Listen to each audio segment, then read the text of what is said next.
Growing up in the historical reenacting community, I have always learned that some focus on the whole history of an event, while most only want to focus on the romantic or positive side of a subject. When I'm seen as an Invalid Corps enthusiast, the subject of Fort Stevens in Washington, D.C., 1864, always seems to come up.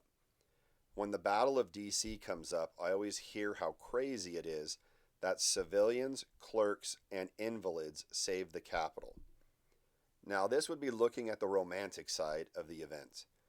Most overlook the strain and tactics involved. Did the civilians and invalids really stop an attack on Washington, D.C.?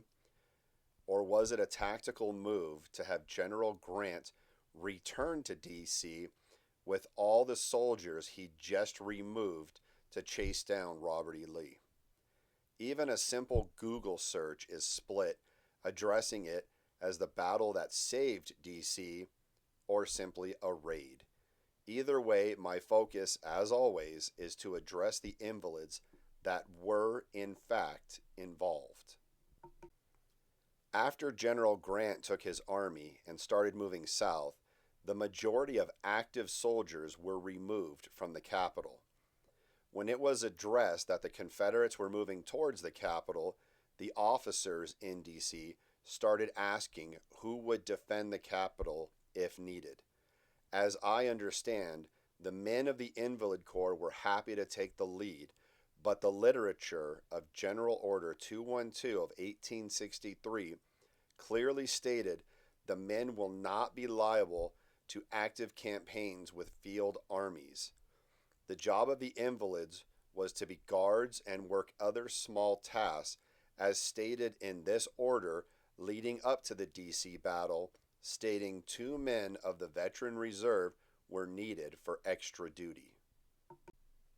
The officers in D.C. started recruiting civilians and clerks, arming them, and preparing them for a military response, as noted in this newspaper report stating, hundreds of citizens are hurrying, ready armed to the front, and every able-bodied man to turn out as militia.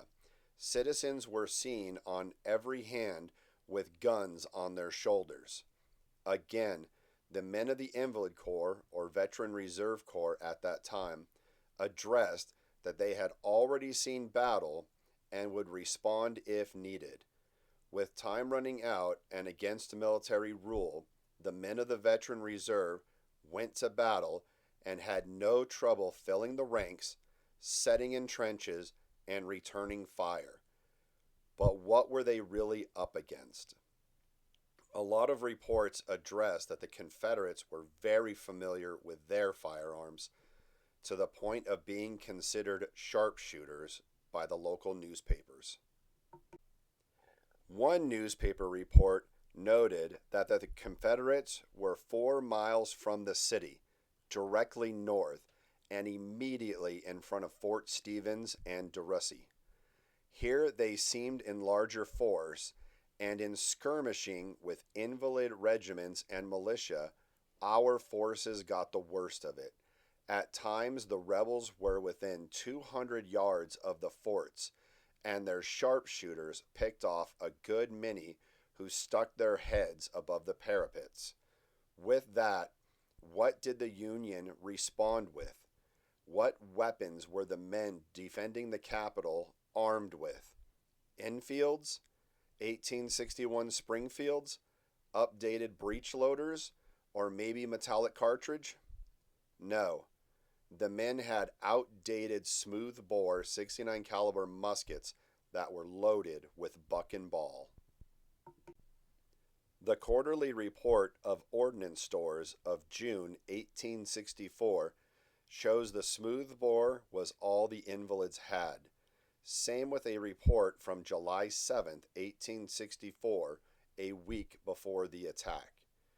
An officer of the day reports that he inspected the men and equipment and found all in good order.